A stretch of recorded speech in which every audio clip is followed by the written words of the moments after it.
அமெரிக்க அதிபர் Donald Trump ஒரு அறிக்கையை வெளியிட்டிருக்கிறார். இது இன்னைக்கு வெளியிடப்பட்ட அறிக்கையில் ஆக்சுவலி இந்த அறிக்கை எப்போ வந்ததுன்னா ஏப்ரல் 22 ரெக்கார்ட் பண்ணப்பட்ட ஒரு வீடியோ. ஈரானுடைய ஆன்மீக மதகுருவாக இருக்கக்கூடிய ஆயத்துல்லா அலி ஹாமனியை சந்திக்க விரும்புகிறேன், மனம் திறந்து பேச விரும்புகிறேன் அப்படிங்கிறாரு.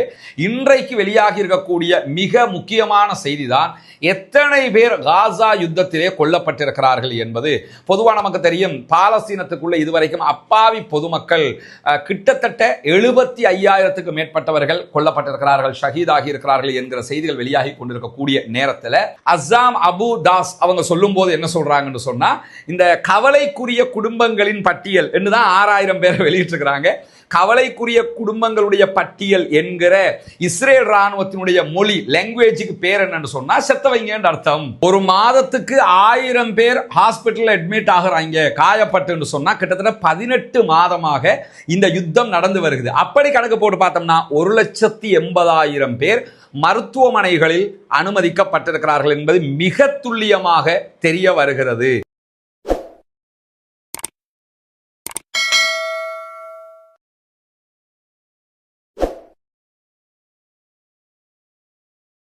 அஸ்ஸலாமு அலைக்கும் வரஹ்மத்துல்லாஹி வபரகாத்துஹு. பேரன்பிற்கினிய சகோதர சகோதரிகளே, நம் அனைவர் மீதும் ஏக இறைவனுடைய அமைதியும் கருணையும் உண்டாகட்டுமாக என்கிற உயரிய பிரார்த்தனைகளோடு பாலஸ்தீனத்தினுடைய காசாவில் 567வது நாளாகவும் என்னவெல்லாம் நடக்கிறது என்கிற செய்திகளைத்தான் இன்னைக்கும் நம்ம பார்க்க இருக்கிறோம். குறிப்பாக இன்றைக்கு வெளியாகி இருக்கக்கூடிய தகவல்களில் ஒரு முக்கியமான விவகாரம் வெளியிடப்பட்டிருக்கிறது. என்னன்னா, இதுவரைக்கும் காசாவில் எத்தனை பேர் கொல்லப்படுகிறார்கள், ஷஹீதாகிறார்கள் என்கிற செய்திகளை நம்ம சொல்லி வர்றோம். அதே நேரத்தில் இஸ்ரேலுக்குள்ள எத்தனை பேர் கொல்லப்பட்டிருக்கிறாங்க என்கிற செய்திகளை இஸ்ரேலிய அரசாங்கம் அபிஷியலாக எங்கேயுமே அறிவிக்காமல் மறைத்து கொண்டே வந்தார்கள்.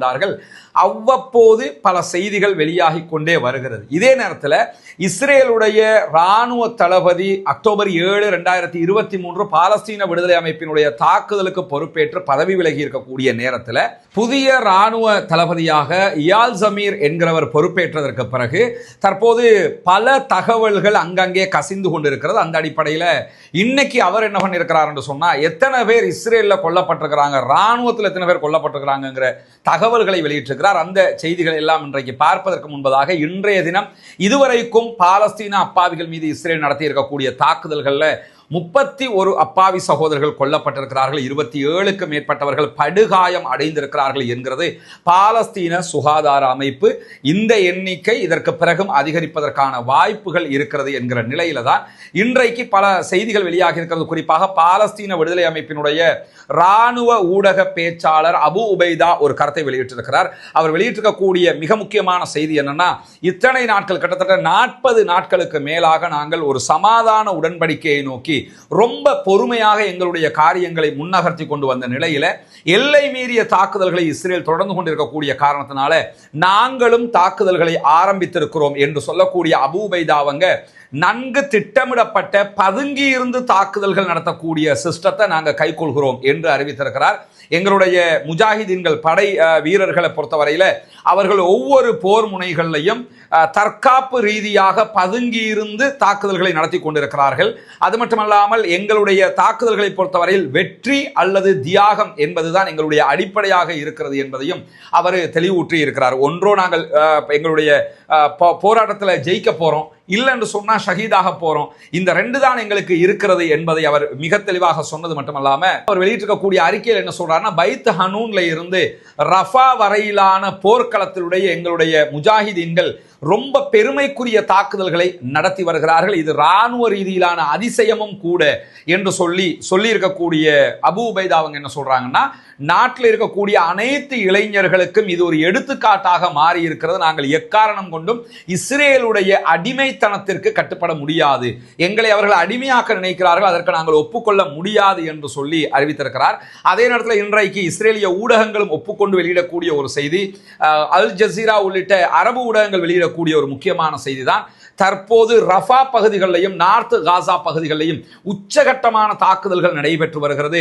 நிறைய ஹெலிகாப்டர்கள் இஸ்ரேலிய ஆக்கிரமிப்பு இராணுவத்தை சேர்ந்த காயப்பட்டவர்கள் அல்லது மரணித்தவர்களை அள்ளிக்கொண்டு செல்லுகிற காட்சிகள் இன்றைக்கும் நடைபெற்று வருவதை நம்ம அல் ஜசீராவினுடைய அரபு தொலைக்காட்சியில் நேரடியாக பார்க்க முடிகிற அதே நேரத்தில் அதனுடைய அரபு இணையதளமும் இந்த செய்திகளை மிக முக்கியமான ஒரு செய்தியாக வெளியிட்டுக் கொண்டிருக்கும் போது பாலஸ்தீன விடுதலை அமைப்பினுடைய துணை ராணுவ குழு வெளியிட்டிருக்கக்கூடிய அறிக்கையில் என்ன சொல்றாங்கன்னா, காசாவில் கிழக்கில் இருக்கக்கூடிய அல் முந்தர் என்கிற ஒரு மலை பகுதியில் நிறுத்தி வைக்கப்பட்டிருந்த இஸ்ரேலிய ஆக்கிரமிப்பு இராணுவத்தினுடைய படைகளை நோக்கி நாங்கள் மோட்டார் குண்டு தாக்குதல்களை நடத்தி இருக்கிறோம், பல பேரை கொண்டிருக்கிறோம், பல பேரை காயப்படுத்தி இருக்கிறோம் என்கிற செய்திகளையும் இன்றைக்கு சொல்லியிருப்பது மட்டுமல்லாமல் பாலஸ்தீன விடுதலை அமைப்பினுடைய முக்கியமான இராணுவ குழு வெளியிட்டிருக்கக்கூடிய அறிக்கையில் என்ன சொல்றாங்கன்னா, தொடர்ந்து தாக்குதல்களை நாங்கள் முன்னெடுத்து வருகிறோம். இன்றைக்கு 4 இஸ்ரேலிய ஆக்கிரமிப்பு இராணுவத்தை சேர்ந்தவர்கள் துப்பாக்கியால் சுடப்பட்டு கொல்லப்பட்டிருக்கிறார்கள் இதுவரைக்கும் எங்களுடைய கணக்கெடுப்பு பிரகாரம்.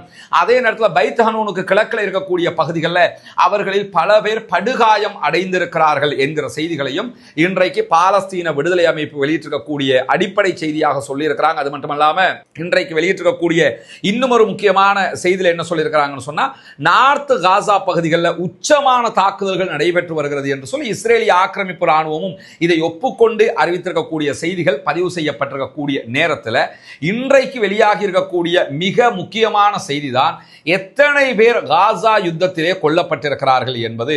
பொதுவாக நமக்கு தெரியும், பாலஸ்தீனத்துக்குள்ள இதுவரைக்கும் அப்பாவி பொதுமக்கள் கிட்டத்தட்ட 75,000க்கு மேற்பட்டவர்கள் கொல்லப்பட்டிருக்கிறார்கள், ஷஹீதாகி இருக்கிறார்கள் என்கிற செய்திகள் வெளியாகி கொண்டிருக்கக்கூடிய நேரத்தில் அதிலே எத்தனை பேர் பாலஸ்தீன விடுதலை அமைப்பினர் என்பது துல்லியமாக தெரியாது. யுத்தம் முடிஞ்சதுக்கு பிறகு சில நேரம் பாலஸ்தீன விடுதலை அமைப்பினர் அதை அறிவிக்க கூடும்.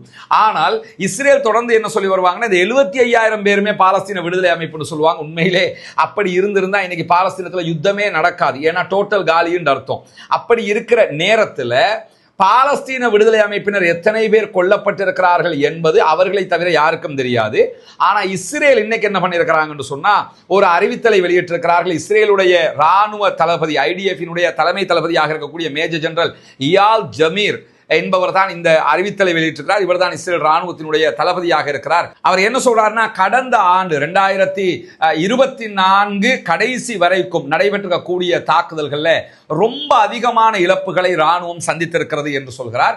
சேனல் 20 என்கிற இஸ்ரேலுடைய ஊடகம் வெளியிட்டிருக்கக்கூடிய அறிக்கை, அவருடைய அறிக்கை அவங்க மேற்கோள் காட்டியிருக்கிறாங்க. அதுல ஜமீர் என்ன சொல்றாருன்னு சொன்னா, 2024 ஆண்டுல 5,942 பேர் ராணுவத்தில் கொல்லப்பட்டிருக்கிறார்கள், 15,000க்கு மேற்பட்டவர்கள் படுகாயம் அடைந்து மறுவாழ்வு மையங்களில் சேர்க்கப்பட்டிருக்கிறார்கள். இவங்களால இயங்கவே முடியாது, இவங்க வீல் சேர்ல இருக்கணும் அல்லது பெட்ல இருக்கணும். 15,000 பேர் இப்படி இருக்கிறார்கள் என்று சொல்லியிருக்கிறார்கள். ஏற்கனவே நமக்கு தெரியும், ஹாரிட்ஸ் பத்திரிகை ஒரு 1 இயருக்கு முன்னாடியே வெளியிட்ட ஒரு அறிக்கையில் இஸ்ரேலில் கிட்டத்தட்ட 73,000க்கு மேற்பட்டவர்கள் படுகாயம் அடைந்திருக்கிறார்கள் ராணுவத்தில் என்கிற துல்லியமான செய்திகளை வெளியிட்டிருந்தாங்க. அந்த செய்தி ஹாரிட்ஸ் பத்திரிகை வெளியிட்டிருந்த செய்தி. இந்த செய்தியை பொறுத்தவரையில் இஸ்ரேலுடைய ஃபோர்ஸஸ் அஃபீஷியலாக வெளியிடக்கூடிய செய்தி. அஃபீஷியலாக வெளியிட்டாங்கன்னா 100ல் 1 தான் வெளியிடுவாங்கன்னு நமக்கு தெரியும். 5,000 பேர்னா 50,000 பேருன்னு நம்ம நினைச்சுக்கிற வேண்டியது. மரணிச்சவங்க 6,000 பேர் சுமாருக்குங்கிறாங்க. 5,042 6,000 பேர் சுமாராக. 6,000 பேர்னா 60,000 பேர் செத்துருக்காங்கன்னு நம்ம நினைச்சுக்கிற வேண்டியதான். அதே நேரத்தில் 15,000 பேர் காயப்பட்டிருக்காங்கன்னா கிட்டத்தட்ட 1.5 லட்சம் பேருக்கு மேல போய் சேர்ந்திருப்பாங்கன்னு அர்த்தம். அதை குறைச்சித்தானே அவங்க சொல்லுவாங்க. அந்த அடிப்படையில் தான் அவரும் அந்த கருத்துக்களை சொல்லியிருப்பது மட்டுமல்லாம இந்த அறிவித்தலை வெளியிடும் போது ஒரு காமெடி இருக்குது. என்ன காமெடின்னு சொன்னா, இந்த அறிவித்தலை அவர் வெளியிடுற நேரத்தில் இதுக்கு ஒரு வாசகம் என்ன சொல்றாருன்னா, துக்கமடைந்த கவலைக்குள்ளாக்கப்பட்ட குடும்பங்களின் பட்டியல் அப்படின்னு சொல்லி வெளியிட்டிருக்கிறாரு. இதை நம்ம எப்படி புரிஞ்சுக்கிறோம்னா, இஸ்ரேல் பற்றிய நிபுணத்துவம் பெற்ற அறிஞராக இருக்கக்கூடிய அஸ்ஸாம் அபு அத்தாஸ் இன்னைக்கு வெளியிட்டிருக்கக்கூடிய அறிக்கை அல் ஜசீரா மேற்கோள் காட்டுறாங்க. அஸ்ஸாம் அபு தாஸ் அவங்க சொல்லும் போது என்ன சொல்றாங்கன்னு சொன்னா, இந்த கவலைக்குரிய குடும்பங்களின் பட்டியல் என்றுதான் 6,000 பேரை வெளியிட்டிருக்கிறாங்க. கவலைக்குரிய குடும்பங்களுடைய பட்டியல் என்கிற இஸ்ரேல் ராணுவத்தினுடைய மொழி லாங்குவேஜுக்கு பேர் என்னன்னு சொன்னா செத்தவங்க அர்த்தம். கவலைக்குரிய குடும்பம் என்ன அர்த்தம்? செத்து போனவங்கிற குடும்பம். செத்து போனவங்கிற குடும்பம் 6,000 இருக்குது அப்படின்னு சொன்னா அந்த குடும்பத்தில் சில நேரம் 2 பேர் செத்திருக்கலாம், 3 பேர் செத்திருக்கலாம், ஒருவர் செத்திருக்கலாம், பல பேரும் செத்திருக்கலாம். ஏன்னா இஸ்ரேலுடைய யாராக இருந்தாலும் 18 வயசை தாண்டினா கட்டாய ராணுவ பயிற்சி எடுக்கணும். யுத்தம் வந்தா அத்தனை பேரும் யுத்தத்துக்கு வரணும். எனவே ஒரு குடும்பத்தில் ஒருத்தர் செத்திருந்தா 6,000 பேர் அர்த்தம். ஒருவர் அல்லாம பல பேர் செத்திருந்தா அதுக்கேற்ற மாதிரி எண்ணிக்கை கூடும் என்று அர்த்தம் என்று புரிந்து கொள்ளுங்கள் என்று சொல்லி இஸ்ரேல் தொடர்பான நிபுணத்துவம் பெற்ற அறிஞராக இருக்கக்கூடிய அஸ்ஸாம் அபு தாஸ் அவர்களுடைய கூற்றை அல் ஜசீரா இன்றைக்கு மேற்கோள் காட்டியிருக்கிறார்கள். அது மட்டுமல்லாம இந்த 6000 பேர்ல இந்த பொதுமக்களும் கிடையாதுங்கிறதையும் மிக தெளிவாக நம்ம புரிஞ்சுக்கிறோம். அதே நேரத்தில் இன்றைக்கு வெளியாகி இருக்கக்கூடிய மேலதிக அவருடைய அறிக்கையில் என்ன இருக்குதுன்னு சொன்னா, முந்தைய புள்ளி விவரங்களின் பிரகாரம் ஆபரேஷனல் அக்ஸா என்கிற அக்ஸா ஃப்ளட்னு சொல்லித்தான் இந்த தாக்குதலை பாலஸ்தீன விடுதலை அமைப்பு ஆரம்பிச்சிருக்கிறாங்க. இவங்கள இறந்தவர்களுடைய எண்ணிக்கையை பொறுத்தவரையில் ஆரம்பத்தில் காசாவில் இஸ்ரேல் ராணுவம் 1800 பேர் மட்டுமே செத்திருக்கிறாங்க என்று சொல்லித்தான் இஸ்ரேல் ராணுவம் சொல்லிக்கொண்டே இருந்தாங்க. அதுல தரைவழி தாக்குதல்ல 400 பேர் கொல்லப்பட்டிருக்கிறார்கள் என்றுதான் சொன்னார்கள். 1800 பேர் கொல்லப்பட்டிருக்கிறாங்களாம். தரைவழி தாக்குதல்ல 400 பேர் கொல்லப்பட்டாங்க என்றுதான் இஸ்ரேல் இதுவரைக்கும் சொன்னது. இப்ப நம்ம என்ன யோசிக்கணும்னு சொன்னா, தரைவழி தாக்குதல்ல தான் அதிகமான பேர் கொல்லப்பட்டிருக்கணும். வான்வழி தாக்குதலை பொறுத்தவரையில காசாவுல இருந்து அப்பப்ப ட்ரோன் அட்டாக் நடைபெறுகிறது, அடுத்தது ஏவுகணை தாக்குதல் நடைபெறுகிறது. அது முழு இஸ்ரேலை நோக்கி தான் நடத்தப்படுகிறது, குறிப்பான ஒரு ராணுவ கேம்பை நோக்கி நடத்தப்படலை. எனவே இதுலயும் ஒரு பொய் இருக்குது. என்னன்னு சொன்னா 1800 பேர் ஆரம்பத்தில் 1800 பேர் தான் செத்து போனதா சொன்னாங்க. அதுல 400 பேர் தரைவழி தாக்குதல். 400 பேர்லாம் தரைவழி தாக்குதல் இல்லை, செத்து போன முத்து பேருமே தரைவழி தாக்குதல்னு புரிஞ்சுக்கிறோம் நம்ம. அதே நேரத்தில் இப்ப இந்த அறிக்கை அவங்க ஏன் வெளியிடுறாங்கன்னு சொன்னா, இந்த அறிக்கைகள் தற்போது பத்திரிகைகளுக்கு கசிந்து வர்ற காரணத்தினால பத்திரிகைகள் உண்மையான நிலவரத்தை சொல்லிவிடக் கூடாது என்பதற்காக குறைச்சி அதை ஷஃபிள் பண்ணி இப்படின்னு நம்ம சொல்லிடுவோம்னு தான் அவர் சொல்றதாக இஸ்ரேலிய பத்திரிகைகளை இன்றைக்கு சொல்லிக் கொண்டிருக்கிறார்கள். குறிப்பாக நீங்க பாத்தீங்கன்னா இஸ்ரேலிய ராணுவத்தினுடைய இழப்புகள் மிக கடுமையான ரகசியமாக பாதுகாக்கப்படுகிறது, அதையும் மீறித்தான் இந்த தகவல்கள் சொல்லப்பட்டிருக்கிறது என்று சொல்லக்கூடிய இஸ்ரேலுடைய ஹாரெட்ஸ் பத்திரிகை என்ன சொல்றாங்கன்னு சொன்னா, காசா, லெபனான், வெஸ்ட் பேங்க், மேற்கு கரை இந்த பகுதிகளில் நடந்திருக்கக்கூடிய இந்த யுத்தங்கள் இதுவரைக்கும் இஸ்ரேலிய ராணுவத்தில் மொத்தம் 13,000 பேர் கொல்லப்பட்டிருக்கலாம் என்று இஸ்ரேலிய மருத்துவமனைகளுடைய புள்ளி விவரங்கள் சொல்கின்றன என்று சொல்லி இந்த அறிக்கையை சொல்லிட்டு குறிப்பு என்று சொல்லி போட்டு ஹாரெட்ஸ் பத்திரிகை இதை சொல்றாங்க. ராணுவ தளபதி என்ன சொல்றாருன்னா 6000 பேர் செத்துருக்கிறதா சொல்றாரு. ஹாரெட்ஸ் பத்திரிகை, ஹாரெட்ஸுக்கு அங்க நிறைய நெருக்குதல்கள் இருக்குது. ஏன்னா ஹாரெட்ஸ் கிட்டத்தட்ட அல் ஜசீரா மாதிரி தடைக்குள்ளாக்கப்பட்ட ஒரு பத்திரிகை, லண்டன் ஒரு ஓனர்ற பத்திரிக்கை இஸ்ரேலுக்குள்ள இயங்குது. அந்த பத்திரிகை என்ன சொல்றாங்கன்னா 13,000 பேர் செத்திருக்கலாம், மருத்துவமனை ஆதாரங்கள் அதைத்தான் சொல்லுது அப்படிங்கிறாரு. ஒவ்வொரு ஹாஸ்பிட்டல் எத்தனை பேர் செத்திருக்காங்கிற லிஸ்ட் எடுத்து வச்சுக்கிட்டு அவங்க சொல்றாங்க. அதே மாதிரி எடியோத் அஹ்ரோனோத் என்கிற இஸ்ரேலிய பத்திரிகையினுடைய ராணுவ ஆய்வாளராக செயல்படக்கூடிய யோஷி யோஹாசுவா என்கிறவர் இன்றைக்கு வெளியிட்டிருக்கக்கூடிய அறிக்கையில், இந்த அறிக்கை தொடர்பாக வெளியிட்டிருக்கக்கூடிய அறிக்கையில் என்ன சொல்றாருன்னா, கடந்த ஆண்டு காசா பகுதிகளில் நடந்த யுத்தத்தில் இஸ்ரேலிய ராணுவத்தில் 100கணக்கான தளபதிகளையே இழந்திருக்கிறோம் அப்படிங்கிறாரு. 6000 பேரா 13,000 பேராங்கிற ஒரு சர்ச்சை இருக்குது. அதுக்கு மத்தியில் 100கணக்கான தளபதிகளை நம்ம இழந்திருக்கிறோம்.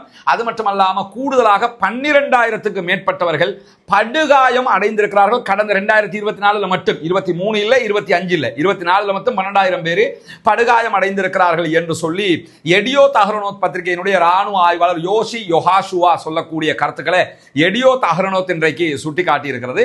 இது இப்போ யுத்தம் நடந்து முதலாவது ஆண்டிலேயே ஹாரெட்ஸ் பத்திரிகை வெளியிட்டிருக்கக்கூடிய ஒரு அறிக்கையில் என்ன சொன்னாங்கன்னு சொன்னா, 73,000 பேர் படுகாயம் அடைந்திருக்கிறார்கள் என்று சொன்னவர்கள் கிட்டத்தட்ட 12,000 பேர் எழும்பி நடக்கவே முடியாத நிரந்தர ஊனமுற்றவர்களாக மாறுவார்கள் என்கிற கருத்துக்களையும் சொல்லியிருந்தாங்க. அதையும் இன்றைக்கு அல் ஜசீரா சுட்டி காட்டியிருப்பது மட்டுமல்லாமல் அதுல 51% பேர் 18 வயது முதல் 30 வயதுக்கு உட்பட்டவர்கள். இந்த படுகாயம் அடைஞ்ச லிஸ்ட் எடுத்துக்கிட்டீங்கன்னா அதுல 51% பாதிக்கு மேல யாருன்னு சொன்னா 18 வயசுல இருந்து 30 வயதுக்கு உட்பட்டவர்கள். இஸ்ரேல் மக்களுடைய இளைஞர்கள் தொகையில எவ்வளவு பேர் இப்படி காயப்பட்டிருக்காங்கிறத நம்ம புரிஞ்சுக்கலாம்.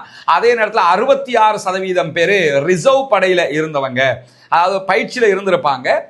எப்ப யுத்தம் வருதோ அப்போ வந்து சேர்ந்துக்கிறணும். அப்படி வந்து காயப்பட்டவங்க 66% பேர் இருக்கிறாங்க. அதே நேரத்தில் ஒவ்வொரு மாதமும் 1000 பேர் யுத்தத்தில் காயமடைகிறார்கள் என்று சொல்லி இஸ்ரேலுடைய ரிசர்வ் படை சொல்லுகிறது.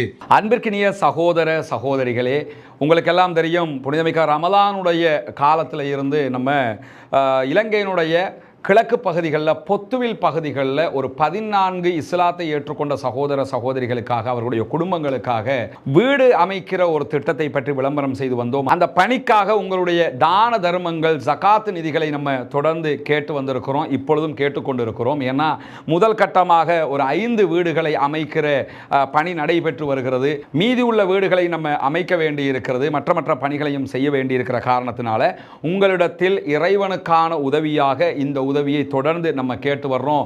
அங்க இந்த வீடுகள் கட்டப்படுகிற காட்சிகளை நீங்க பார்க்க முடியும். கிட்டத்தட்ட 5 வீடுகளில் 4 வீடுகள் கட்டி முடிக்கப்பட்டு விட்டது. மேலே கூரை போடுகிற அதே மாதிரி அதை பூசுகிற வேலைகள் மற்ற உள்ள வேலைகள் தான் தற்போது நடைபெற்று வருகிறது.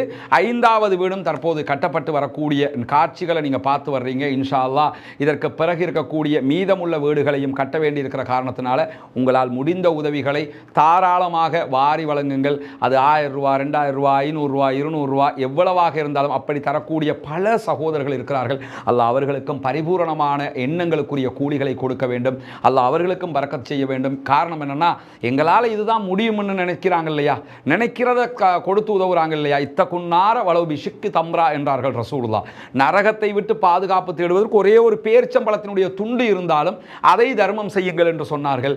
அந்த அடிப்படையில் தங்களிடத்தில் எது இருக்குதோ அதை கொடுத்து உதவக்கூடிய பல சகோதரர்களை நம்ம பார்க்கிறோம். அல்லாஹ் அவர்களுக்கு அருள் புரிய வேண்டும். இதற்காக உதவி செய்த அத்தனை பேருக்கும் அல்லாஹ் அருள் புரிய வேண்டும். மேலதிக உதவிகளை நீங்கள் செய்கிற போது மீதமுள்ள வீடுகளை நம்ம அமைப்பதற்குரிய அந்த வாய்ப்புகள் கிடைக்கும். எனவே அந்த மக்களுக்கான இந்த பணி மிகச்சிறப்பாக மிக தெளிவாக அந்த பகுதிகளில் நடைபெற்று வருகிறது. எனவே அந்த பணியை முடிப்பதற்காக உங்களுடைய உதவிகளை முன்னால் தெரிகிற நம்முடைய வங்கி கணக்கிலக்கத்திற்கு நீங்கள் வாரி வழங்க முடியும். வெளிநாடுகளில் இருந்து இந்த வங்கி கணக்கிலக்கத்திற்கு பணம் போட முடியாது என்று சொல்லக்கூடியவர்கள் முன்னால் தெரிகிற வாட்ஸ்அப் மற்றும் தொலைபேசி இலக்கத்திற்கு நீங்கள் தொடர்பு கொள்ளுங்கள். அது பற்றிய விவரங்களையும் உங்களுக்கு வழங்குவதற்கு நாம் தயாராக இருக்கிறோம். நம்முடைய எண்ணங்களை இறைவன் பரிபூர்ணமாக ஏற்றுக்கொள்வானாக. அந்த மக்களுக்குரியது அந்த மக்களுக்காகவே போய் சேர வேண்டும் என்கிற அடிப்படையில் இந்த பணிகள் முன்னெடுக்கப்படுகிறது. வல்ல ரஹ்மான் நம்முடைய அனைத்து முயற்சிகளையும் கைகூட வைக்க வேண்டும் என்கிற பிரார்த்தனையோடு முடித்துக் கொள்கிறேன். ஒரு மாதத்துக்கு 1000 பேர் ஹாஸ்பிட்டல் அட்மிட் ஆகிறாங்க காயப்பட்டு சொன்னா கிட்டத்தட்ட 18 மாதமாக இந்த யுத்தம் நடந்து வருகிறது. அப்படி கணக்கு போட்டு பார்த்தோம்னா 1,80,000 பேர் மருத்துவமனைகளில் அனுமதிக்கப்பட்டிருக்கிறார்கள் என்பது மிக துல்லியமாக தெரிய வருகிறது. அது வேற அங்கிட்டு இங்கிட்டெல்லாம் போய் கணக்கு பார்க்க தேவையில்லை. இவங்களோட லட்சணம் எவ்வளவுங்கிறத நம்ம புரிந்து கொள்ள முடிகிறது. அல் ஜசீராவுடைய அரபு பக்கம் இதை துல்லியமாக இன்றைக்கு வெளியிட்டிருப்பது மட்டுமல்லாம மருத்துவமனையினுடைய இஸ்ரேல் மருத்துவமனையினுடைய மதிப்பீடுகளின்படி 2030 ஆண்டுகள் ஆகிற போது இஸ்ரேல் இராணுவத்தில் சுமார் 1,00,000 பேர் ஊனமுற்றவர்களாக இருப்பார்கள் என்று அவர்களுடைய திணைக்களம் மருத்துவமனை திணைக்களம் சொல்லுதான். 2030 போக தேவையில்லை. இப்பவே 1,80,000 பேர் கிடக்கிறாங்க. 2030 என்னன்னா அப்ப வரைக்கும் என்று சொல்றது எதுக்குன்னு கேட்டா நாங்க எப்படி தெரியுமா அப்படிங்கிறதுக்காக சொல்றாங்க. அது மட்டுமல்லாம இவர்கள பாதி பேர் மனநலம் பாதிக்கப்பட்டவர்களாக இருப்பார்கள். அதுதான் இஸ்ரேல் ராணுவத்துக்கு ஏற்பட்டிருக்கக்கூடிய மிகப்பெரிய சோதனை. ராணுவத்தில் இருக்கக்கூடிய பல பேருக்கு மனநல கோளாறு இருக்குது. எப்ப எவன் அடிப்பான்னு தெரியல, எப்ப நம்ம செத்து போவோம்னு தெரியல. பயத்தின் உச்சத்தில் உளவியல் ரீதியாக அவர்கள் பாதிக்கப்பட்டிருக்கிறார்கள் என்கிற செய்திகள் வெளியாகி கொண்டிருக்கக்கூடிய நேரத்தில் தான் இன்றைக்கு வெளியாகி இருக்கக்கூடிய அந்த எண்ணிக்கை தொடர்பான செய்தியில இஸ்ரேலிய ராணுவ தளபதிக்கு முன்னாள் ராணுவ தளபதி அவிவ் கொச்சாவி ஒரு அறிக்கையை கொடுத்திருக்கிறார். அதுல அவர் என்ன சொல்றாருன்னு சொன்னா, இப்ப இருக்கிற ராணுவம் நமக்கு பத்தாது, நம்மளோட வளமும் பத்தாது பலமும் பத்தாது, ஒரு பெரிய ராணுவத்தை உருவாக்கினா மட்டும்தான் காசாவில் நம்ம சண்டை போட முடியும். ஆனா என்ன சொல்லிட்டு உள்ள வந்தாங்க, நாங்கள் உள்ளே போகிறோம், பாலஸ்தீன விடுதலை போராளிகளை அழிப்போம், எங்கள் பணைய கைதிகளை மீட்டு கொண்டு வருவோம், காசாவை கைப்பற்றுவோம், இப்படிலாம் சொல்லிக்கிட்டு வந்தாங்க. ஆனால் இன்னைக்கு முன்னாள் ராணுவ தளபதி என்ன சொல்கிறாருன்னா, அவங்களோட சண்டை போடுறதுக்கு நமக்கு இந்த ராணுவம் போதாது, ஒரு பெரிய ராணுவம் வேணும் அப்படின்னு சொல்லியிருக்கிறார். ஒரு அட்வைஸையும் கொடுத்திருக்கிறாரு. அதே போன்று இயால் ஜமீரும் இஸ்ரேலுடைய ராணுவ தளபதியும் அதை எடுத்துக்கிட்டு எப்படியாவது ஒரு பெரிய ராணுவத்தை உருவாக்குவோம் அப்படின்னு சொல்லி முடிவெடுத்திருப்பதாக சொல்லப்படுகிற நேரத்தில் இஸ்ரேல் ராணுவம் தன்னுடைய தரைப்படையை சரி செய்து கொண்டு வருவதாகவும் அந்த கட்டுரை மேலதிகமாக சொல்கிறது. குறிப்பாக இஸ்ரேலில் தயாரிக்கப்படக்கூடிய நூற்றுக்கணக்கான மெர்காவா டேங்குகளை மேலதிகமாக தயாரிப்பதற்கு இஸ்ரேல் ராணுவம் கவனம் செலுத்தி வருவதாகவும், ஏன்னா காசா போர்ல ஆயிரக்கணக்கான கவச வாகனங்கள் மெர்காவா டேங்குகள் அளிக்கப்பட்டிருக்கிறது, பற்றாக்குறை மெர்காவா டேங்க் பற்றாக்குறை ஏற்பட்டிருக்கிறதுனால அதை அவசரமாக செய்யணும்னு சொல்லியும், அதே நேரத்தில் மெர்காவா 4th ஜெனரேஷன் தான் இப்ப அவங்க பயன்படுத்துறது, மெர்காவா 3rd ஜெனரேஷன் ஒன்று இருக்குது, அதை பயன்படுத்த வேணாம்னு முடிவெடுத்திருக்கிறாங்களாம். அது இருக்குதான், ஆனா அதை யுத்தத்துக்கு பயன்படுத்த வேணாம். ஏன் பயன்படுத்த வேணாம்னா 4th ஜெனரேஷனையே அடிச்சு தூக்கிக்கிட்டு இருக்கிறாங்க. அதுக்கு அடிக்கிற அந்த யாசின் 105 அடிச்சு அழிச்சிடுறாங்க. மில்லியன் கணக்கு செலவழிக்கிற 4th ஜெனரேஷனுக்கே இந்த நிலைமைன்னா 3rd ஜெனரேஷன் நம்ம அதுக்கு முன்னாடி உள்ளதை கொடுத்துட்டோம்னா மொத்தமாக அழிச்சிருவாங்க. அதனால அதை பயன்படுத்த வேணாம் என்று சொல்லி நாங்கள் சொல்லி இருக்கிறோம் என்கிற செய்திகளும் இன்றைக்கு வெளியாகி இருப்பது மட்டுமல்லாமல் இஸ்ரேல் ராணுவம் தொடர்பான நிபுணர் பிராஸ் யாகி என்கிறவர் சொன்ன ஒரு செய்தியை இன்றைக்கு இஸ்ரேலுடைய எடியோ தஹ்ரனோத் பத்திரிகை மேற்கோள் காட்டி என்ன சொல்லுதுன்னு கேட்டா, இஸ்ரேல் ராணுவம் இந்த யுத்தம் காசாவினுடைய யுத்தம் வர்றதுக்கு முன்னாடி இருந்த ஒரு நிலை இருக்கும்ல, நாங்களாம் சேஃபா பலமா இருக்கிறோம்னு சொல்லிக்கிட்டு இருப்பாங்களே, அந்த நிலையை மீட்டெடுப்பதற்கு கிட்டத்தட்ட 8 ஆண்டுகள் தேவைப்படும். காசாவுல பாலஸ்தீன விடுதலை போராளிகளுக்கு 40 நாள் தான் தேவைப்பட்டிருக்கு. 40 நாளுக்குள்ள படையை சரி செஞ்சுட்டு இப்ப களத்துக்கு வந்து வச்சு சாத்திக்கிட்டு இருக்கிறாங்க. ஆனா இவங்களுக்கு 8 ஆண்டுகள் தேவைப்படும் என்று சொல்லி இன்றைக்கு இஸ்ரேலுடைய ராணுவம் தொடர்பான நிபுணர் பிராஸ் யாகி சொல்லியிருக்கக்கூடிய கருத்துக்களும் வெளியாகி இருக்க. எனவே இஸ்ரேலுடைய தோல்வி எப்படி போய்கொண்டிருக்கிறது என்பதை இந்த கருத்துக்கள் சுட்டிக்காட்டக்கூடிய நேரத்தில் இன்றைக்கு வெளியாகி இருக்கக்கூடிய இன்னும் ஒரு செய்தி என்னன்னு கேட்டால், கடந்த 6 வாரங்களாக யெமன்ல தொடர்ந்து ஹூத்திகள் மீதான தாக்குதல்களை அமெரிக்கா நடத்தி கொண்டிருக்கு. பொதுமக்கள் மீது நிறைய அட்டாக் பண்ணி கொண்டிருக்கிறாங்க. இந்த கேப்புக்குள்ள 6 வீக்குக்குள்ள யெமன் இஸ்ரேலுடைய நிறைய ட்ரோன்கள், ஆளில்லா விமானங்கள், M9 வகையான ஆளில்லா விமானங்களை சுட்டு வீழ்த்திருக்கிறாங்க. அதுல 7 விமானங்கள் சுட்டு வீழ்த்தப்பட்டிருக்கு. இந்த 7 விமானங்களை செய்யறதுக்கு மட்டும் 200 மில்லியன் அமெரிக்க டாலர்கள் செலவாகும் என்று மதிப்பிடப்பட்டிருக்கு. 200 மில்லியன் பெறுமதியான 7 ட்ரோன்களை சுட்டு வீழ்த்திருக்கிறாங்க. அப்ப அது எவ்வளவு பெரிய நஷ்டமாக இருக்கும்ங்கிறத நம்ம புரிந்து கொள்ள முடிகிற அதே நேரத்தில் இன்றைக்கு அமெரிக்க அதிபர் டொனால்ட் ட்ரம்ப் ஒரு அறிக்கையை வெளியிட்டிருக்கிறார். இது இன்னைக்கு வெளியிடப்பட்ட அறிக்கையில். ஆக்சுவலி இந்த அறிக்கை எப்போ வந்ததுன்னா ஏப்ரல் 22ஆம் தேதி ரெக்கார்ட் பண்ணப்பட்ட ஒரு வீடியோ. அந்த வீடியோவை இன்னைக்கு தான் வந்து பத்திரிகைகள் வெளியிட்டிருக்கின்றன. டைம்ஸ் பத்திரிகை கொடுத்த பேட்டி இது. டைம்ஸ் இன்னைக்கு தான் அதை வெளியிட்டிருக்கிறாங்க. 22 எடுத்து 25 வெளியிட்டிருக்கிறாங்க. அதுல அவர் என்ன சொல்றாருன்னு சொன்னா, இஸ்ரேலுடைய பிரதமர் பெஞ்சமின் நெத்தன்யாகுனுடைய நடவடிக்கைகள் ஈரானோடு ஒரு யுத்தத்துக்கு போற மாதிரி இருந்தாலும் அந்த யுத்தத்துக்கு நாங்க போக மாட்டோம் அப்படின்னு சொல்லி இன்றைக்கு டிக்ளரேஷன் அவர் பண்ணிட்டாரு. அதுக்கு பின்னுக்கு ஒரு விளக்கம் சொல்றாரு, எப்படிங்கிறத பார்ப்போம். ஆனா ஒருதலை பட்சமாக இஸ்ரேல் ஈரான் மீது தாக்குதல் நடத்தினா நாங்க அந்த தாக்குதலில் பங்கெடுக்க மாட்டோம் என்று சொல்லக்கூடியவர் என்ன சொல்றாருன்னா, ஈரானுடைய ஆன்மீக மதகுருவாக இருக்கக்கூடிய ஆயத்துல்லா அலி ஹாமனியை சந்திக்க விரும்புகிறேன், மனம் திறந்து பேச விரும்புகிறேன் அப்படிங்கிறாரு. இல்லை என்று சொன்னா, அவர் சந்திக்க விரும்பல என்று சொன்னா அவர்களுடைய ஜனாதிபதி மசூத் பெசக்ஷியனோட சந்திச்சு பேசுறதுக்கு விரும்புறேன். இதுதான் டொனால்ட் ட்ரம்ப் இருக்கக்கூடிய ஒரு ஸ்பெஷல் என்று சொல்லலாம். என்னன்னா, அந்த ஆள் செஞ்சு போட்டு தான் யோசிப்பார். நம்ம அடிக்கடி சொல்லுவோம்ல, எக்ஸ்பெக்ட் பண்ணல அவர் எப்படின்னு சொல்லி. ஏற்கனவே கடந்த ஆட்சியில் அவர் இருக்கிற நேரத்தில் என்ன பண்ணாருன்னு சொன்னா, இந்த வடகொரியாவினுடைய ஜனாதிபதி கிங் உன் ஜுங், அந்த ஆளோட யாருமே பேச மாட்டாங்க, அந்த ஆளையே போய் நேரடியாக சந்திச்ச ஒரு ஆள் இருப்பாருன்னு சொல்லி சொன்னா அது டொனால்ட் ட்ரம்ப் தான். அதே மாதிரி இப்ப என்ன சொல்றாருன்னு சொன்னா, இது என்ன மேட்டர் வேண்டி கிடக்கு, ஆயத்துல்லா அலி ஹாமனியை சந்திக்கணுமா, அவரை சந்திச்சு வெளிப்படையா பேசிடுவோம் நம்ம அப்படிங்கிறாரு.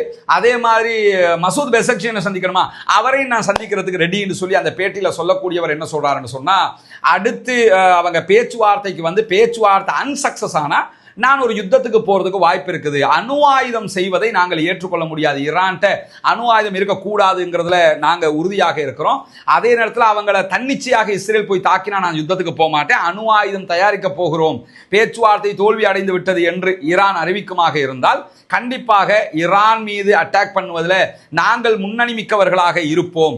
அப்படி இல்லாவிட்டால் ஈரானோடு பேச்சுவார்த்தையில் இதை முடிப்பதற்கு தயாராக இருக்கிறோம். இஸ்ரேல் தன்னிச்சையாக யுத்தத்துக்கு போனாங்கன்னு சொன்னா அந்த யுத்தத்துக்கு நாங்க போறதுக்கு தயாராக இல்லை என்கிற ஒரு செய்தியையும் இன்றைக்கு மிக தெளிவாக டொனால்ட் ட்ரம்ப் வெளியிட்டிருக்கக்கூடிய காட்சிகளை டைம்ஸினுடைய வீடியோவில் பார்க்க முடிகிறது. எனவே டொனால்ட் ட்ரம்பினுடைய போங்கு ஈரானோடு மோதுவதில் அவர்கள் பின்னடித்துக் கொண்டிருக்கிறார்கள் என்பதை நம்ம புரிந்து கொள்ள முடிகிறது. ஈரான் தொடர்பான மேலதிக தகவலுக்கு நம்ம தனியான ஒரு இன்டர்வியூ வெளியிட்டிருக்கிறோம். ஈரான அமெரிக்கா தாக்குமா இல்லையாங்கிறது அதை பார்க்காதவங்க பார்த்துட்டீங்கன்னு சொன்ன நம்முடைய புதிய சேனல்ல இருக்குது, பார்க்காதவங்க பார்த்தீங்கன்னு சொன்னா மேலதிக தகவல்களும் அதில் கிடைக்கும்.